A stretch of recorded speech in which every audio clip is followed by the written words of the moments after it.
Oh shit, here we go again. What's up guys, aarava here and welcome back to a brand new video here today. And yes, we are back again to play another classic retro F1 game by Codemasters, and today we're playing F1 2030. This game was a real sweet spot for the F1 gaming community. I mean, for a lot of us, this was the game where a lot of us grew the most on YouTube and stuff like that. Myself and Ben, you know, this was the game where we grew quite a fair bit. You know, 2012 was the first game where, personally for me, I made most of my first ever F1 YouTube content, but 2013 was where I really started to actually grow my channel a little bit and started to actually take it as a bit more seriously, like a proper hobby. Like 2012 was, you know, every other sort of, you know, week basically, whereas 2013 I was thinking about making content every single week on this game. And for a lot of people in general, it was just a very enjoyable game, a stable game, if you will, and it was the first time they had classic content. You know, they brought it back obviously very recently in the newer F1 games, but this was the first, this is the genesis of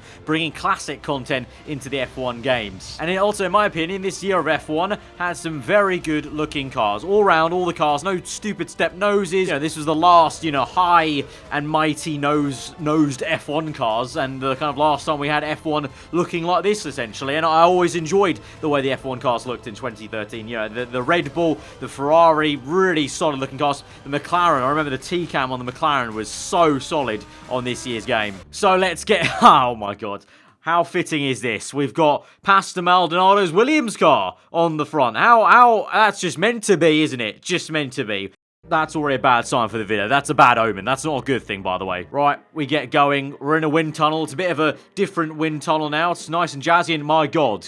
Are these all the... I had like 5 million saved games, because also 2013 was the first game I took my first steps into F1 PC and modding on the PC with the F1 game. So if you ever enjoyed Ultra Mod or My Driver in recent years, you have F1 2013 to thank for it. It's the first game I bothered to get on PC and properly look into modding. Right, get past difficulty level, doesn't really matter what we go with, and then we're met with the 3 cars once again. I don't remember 2013 having a... Did 2013 have a young driver's test? I'm pretty sure it didn't. I swear they removed it. Why are we picking from 3 teams? As I've played F1 2012, I have. You have also, by the way, this is the worst design ever. Whose decision was it to have light blue and white text? I completely forgot they had it in 2013. I forgot it was a thing in 2012, but then once I remembered that, I didn't know they carried it forward. I could have sworn they got rid of it. Or maybe they got rid of it in 2014. That's a game we don't like to talk about too often, but we will have to eventually. It was a very nice menu style in 2013. They had these real-life photos in the loading screen, which I always actually liked, actually. They do the in-game shots now, but I always liked the actual real-life photos in the loading screen, so I wouldn't be, that wouldn't take a miss to have it back. Oh, look at this. I love the look of this Red Bull. Red Bull in F1 2013 looked exquisite. It was really, really nice. And there's Paul Gilles, one of the producers on the F1 game. Legend. Right, day 2, wet track braking test. Okay, let's pop. Don't make me do all of these tests to unlock it. I'm gonna have to, aren't I? It's gonna be another situation of just let me get in the car, isn't it? Get going. And, I just realised I haven't heard the engineer yet. Pirelli have soaked the track to test the wet tyres. Head down the track and come to a complete stop in the designated area. I'm actually falling asleep hearing his voice. Whoever this was had... look, I'm nothing against you personally, but you have the most bland voice ever that you've read this out in. Like, it literally sounds like you've read it from a script, and it really shouldn't, if you think about it. But anyway, here we go. Wet track braking test. We've got a wet track in sunny conditions, so Bernie Eccleston's been about with his sprinkler idea, clearly. Right, it's another simple, just driving a straight line in the wet, though, this time, so I could muck this up, but let's take it nice and easy and brake at the right time. Oh, we even got the racing line on, but here we go. Braking. Oh, that silver medal. Why did I not get gold? What? Timed it. Really? Because I didn't get to the line. Oh, got to retry that one. I got to get gold. I can't be having it. None of this silver malarkey. Silvers for losers. Gold only. Right, wet weather test. Oh, why are we at Abu Dhabi and doing wet weather test? Whose bright idea was this? To do wet weather tests in Abu Dhabi. The 2013 handling model, very kind to the pad users. I'm on a pad right now doing these videos, and yeah, I can already tell it's a lot easier to navigate than 2012 was, 2011, 2010. Even though I'm going left, right, and center, trust me, it feels a lot easier. It's a lot more maneuverable. This was the pinnacle of pad OP on the F1 games. Is it just me, or does this car look huge? It looks like a boat on the screen. It's just the FOV of the camera, really, but it looks like a big-ass boat on the screen. Like, it looks bigger than the 2017, 2018 cars we got. Oh, it was all about that. It's that sound. That whining sound. 2013 was also not only the pinnacle of being able to play this game well on a pad, it was also the pinnacle of the downshifting way too early and probably breaking the engine, but not breaking the engine, actually making the car go faster. The engine sound in 2013, the constant whine of just this sound. That sound, especially if you watch league racing videos, you heard that sound every single corner was just that whine of like the car, like the engine was just screaming of like, stop hammering me. It's all fine though. Physics allowed it. You're cool. Not to say you can do that now. Obviously, you guys know me. I do my fair share of very early downshifting to slow the car down, but it does kind of skew the rear end a little bit more than it ever did back in this game. Right, tyre wear test. Oh, this was a sore moment for me. Ever since 2013, I've been horrendous at tyre saving. Like, I can save tyres a little bit, but not as well as I used to. Flick it in. Easy does it. Alright, this surely should be a gold. Gold. Give me a gold medal. Yes, there we go. Right, we finally unlocked Williams now with that gold medal, because back then, Williams wasn't rock bottom. Honestly, if this was made for this year's game, Williams would be right at the start. They would have to pay you to play as Williams. Like, the game would open up and would be like, do you want, if you're playing on PlayStation, they'd be like, do you want to receive £5 to a PlayStation wallet for choosing Williams? I'd go, yes, sir, thank you very much. Drive a single lap, or it's target of 2 minutes 2. They've really got a lot of faith in me there. 2 minutes 2. Alright, silver medal. Surprise, really, because I drove very badly. Very, very badly. But we've got Sauber now. One team to go. Lotus. Come on, baby. Gonna have to do it, though, if I want Lotus. What's up with my helmet? Why? I'm not Jesus in the car. Why is it lighting up like a halo? Drive along like... Honestly, what is the lighting on the helmet? Also, why is the helmet so large? The helmet is blocking the entire steering wheel. Who at Codemasters back in 2013 thought, oh yeah, you know what, the camera, spot on here lads, can't see the entire steering wheel, that is the camera we'll make everyone drive with, and if you're on console, you can't mod the game to mod the camera, so just screw you. Oh, my helmet's flashing, something's happening, I'm being beamed up to the aliens, I think this game had plenty of aliens, so I wouldn't be surprised. Boy, what's this then? Prost in the Lotus. Okay, hold up. You know they said about the whole, oh, F1 2019 is going to have Prost in for the first time in F1 games. Lies! Prost is right here in front of my eyes. Look, he's right there. If I catch up to him, you can see his name tag. That is Prost. It's not the right Prost, but it's a Prost nonetheless. That is false advertising, Codemasters. False advertising. All right, down the inside. Oh, he's taking me out. It's a repeat of Japan. These bloody Prosts, they don't know anything. App has been invalidated. Oh my god. I failed the test. I failed the evaluation test. Does that mean I just can't... Does that mean I'm not allowed in an F1 car? It's like a driving test. I just can't play the game. Like, I'm sorry. This is sadly on that bombshell where the video has to end. And then say... Back to the studio.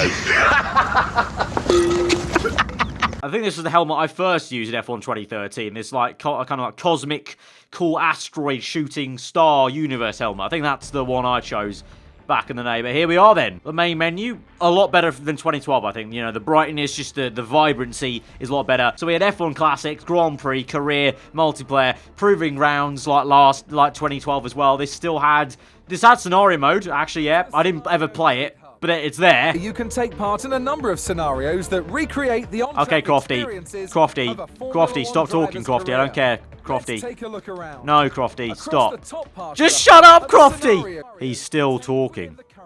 He's still talking. Please, just let me leave this menu. Right, not making that mistake again. Right, let's go career. Let's see what's what. Oh, I do remember one really cool thing was you go into F1 Classics. You ready for this? Are you ready? Because at the time, this was groundbreaking and still pretty actually cool. F1 Classics. Oh, look at that. Whole different menu. Look at that. Who did on this year's F1 game? This was light years ahead of its time. Look at it. Retro Garage. Cody, step it up. 2019, I want to see some different menus for the different game modes I choose. Honestly, I really rate this idea. Back at the time, it was really sick, and it's still sick now. Really cool. Have this little retro style garage. You got the kind of, older style way of doing things with the old school kind of, that's where Jeremy Clarkson's hammer would probably reside there if he's tinkering on these F1 cars. You know him. Nah, very cool. Very, very cool. And I like the music.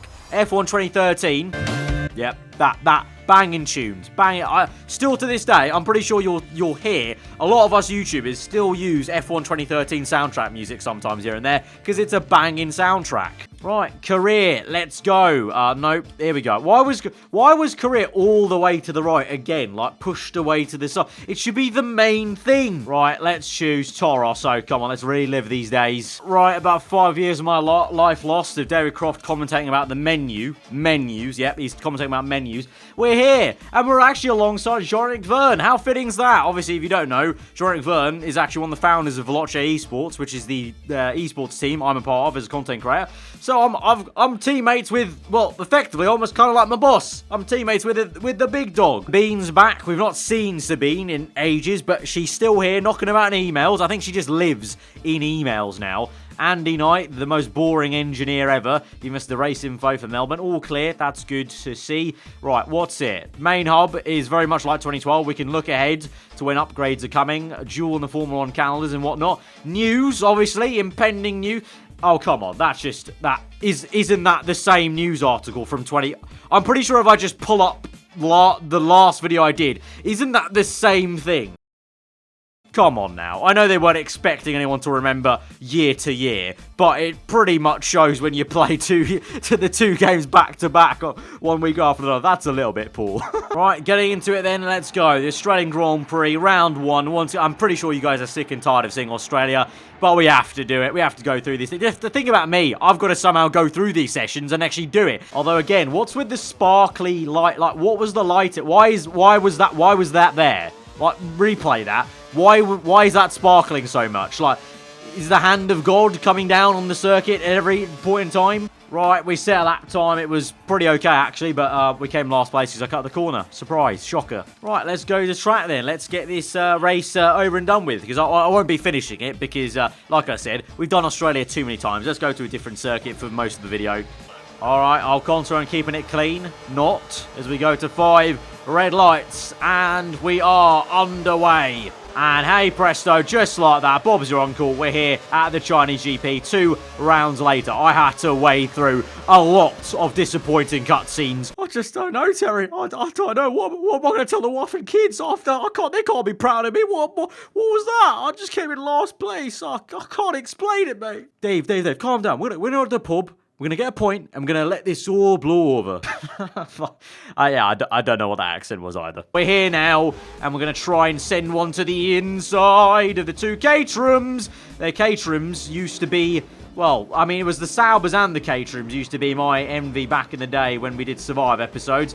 But I'm now on the inside of Verne. I mean, it'd be a good idea if I change gears, aarava. That could be good as well. 2013 AI were pretty okay, but you can still see the issue there, the train tracking. Playing the old games makes you appreciate, I think, the newer games here, because that was, I took someone out apparently, but that was just insane, the amount I was able to dive there. But here we go, not flat out here, these 2013 cars, but nice and easy around the outside, go down the gears a little bit early, hear that V8 whine, and oh, here he is, the legend again, Maldonado. It is always a pleasure to be driving next to you, sir. What a man. He's slow, though, I'll say that. He might be a lad, but he's a little bit slow, and I've already overtaken him. Right, here we go, closing up to JB. Wasn't the best of times in McLaren this year, can't lie, Jensen, but let's try and mince you if we can. Oh, bit of a traffic jam here down the inside. I'm in neutral again, because I can't ever do gears on a controller, it seems like, but up into P12, big dive bomb on JB, but look at that McLaren looks awesome. That nice high-nosed McLaren, silver and red. Right, catch him to Dresden now. I'm sure at this point in 2013, he was still boring his mechanics with the monotone voice he has in the cockpit. Doing quite well here, actually. I might be able to get into the top 10. I think that should be the task. I should get to the top 10, and then we can call this a race solid. But, I mean, yeah, apart from this was it, you know, 2013, just solid racing game. Wasn't too much to do in the race, to be honest. You know, tyre management, but, you know, no ERS to look after. Obviously, the curves every lap replenished, so you have to take care of that. But even that wasn't too difficult. You know, you had the menus, rich mix, tyres, you had brakes, so you could change the brake bias as we go around the outside. Didn't use brake bias change too much though, but what have we got here? We've got front, neutral, and rear. I don't remember ever using that too much, to be honest. I think I might have put it to rear sometimes, like around Monaco and stuff like that. Oh, did you see that? Even on these old games, I'm getting screen freezes. I think it just might be me, to be honest. I mean, I have a good PC. So I don't think it's me. But what is it with me and screen freezes these days with the F1 games? Right, I said I wanted to see the Lotus car, so we've seen plenty of it now with Grosjean there. Right, prepare yourselves. Maximum KERS use. We're going to absolutely send a car into the next universe. Here we go. Oh, my God. How have I not DNF there? How have I not DNF there? What? Right, I've had enough of messing about on F1 2013 career mode. I know it's cool playing F1 2013 career mode, but to be honest, that is it. There's not much else to really look at in the career mode. It's very similar to 2012. It was still, don't get me wrong, still very, very solid, but I do appreciate, it makes you appreciate now these days, they do add a lot more features game on game than they used to. Because that literally, if you compare, there's not actually a new feature that was added to this career mode. It was the exact same. F1 Classics, though. Let's dive into this. Let's take a whip round. Williams FW14, very famous car. We got Nigel Mansell with his brilliant moustache and David Coulthard. He looks a bit odd. His head looks squarer than Will and E's there. Let's drive as this legend. Right, race only. TV pod, 3 laps, cool. Weather clear. Right, here we go. Jerez and Brands Hatch. Love that from the F1 games. Jerez and Brands Hatch, very fun tracks to drive on the F1 games. I'm really sad they're not in the F1 games anymore, to be honest. Look at it. It still looks great here. You know what? They need to bring these back. I don't know why they don't have them anymore. I don't know if they lost the license or whatever, but they need to bring these classic tracks back, like these other random ones, because I mean, they're just great. They're just great. It gives you something different to do, you know? A different flavour to the F1 games. They're not the same 21 tracks we do all the time. You need some different tracks. You know, they just need to make happen. And here we go. Ooh, the classic rev counter and the classic T-cam and, even the classic lights in 150p, and we're on the way. This was revolutionary back in time, remember? We'd never had anything like this, and no classics or anything up till this point, so this was very, very cool in 2013. But just look at Jerez, like, come on. It'd be sick to drive Jerez in some 2019 cars. It would be so dope, because they'd fly around this circuit, and it'd be chaos online, and even like against AI. Like, having an AI race around Jerez. Dope. I'm actually quite surprised I'm remembering the circuit, actually, to be honest. I'm not going off on the grass every single corner. I mean, look at this. Absolute spectacle. Full 2013 grid at Jerez, racing around. It's just good, isn't it? It's just sick. Oh, Hamilton's lost the back end. I've lost the back end. Looks like everyone's losing the back end. Bit of a bump there. Didn't help these cars. Right, come on. Around the outside of Vettel. Squirmy on the rear. Oh, that's a good corner. Oh, a little bit off track, but look, the downforce levels of 2013 makes this track already so fun. Just imagine the 2018 or 2019 levels of downforce. This track becomes mental. Like these last 2 corners here. Last sector, full throttle, full commitment, just about make it there. Little turn down on the gravel a little bit and then dive in to the hairpin. It's a fun circuit. That was actually a sweet move, actually. I'm really happy with that. It's probably the best move I've made all video. But anyway, guys, I think that's enough fun for one day here on F1 2013. If you guys did enjoy the video, be sure to smash that like button. Let me know what you thought in the comments below. If you're on your around here, do subscribe for weekly F1 content, and I will see you guys next time.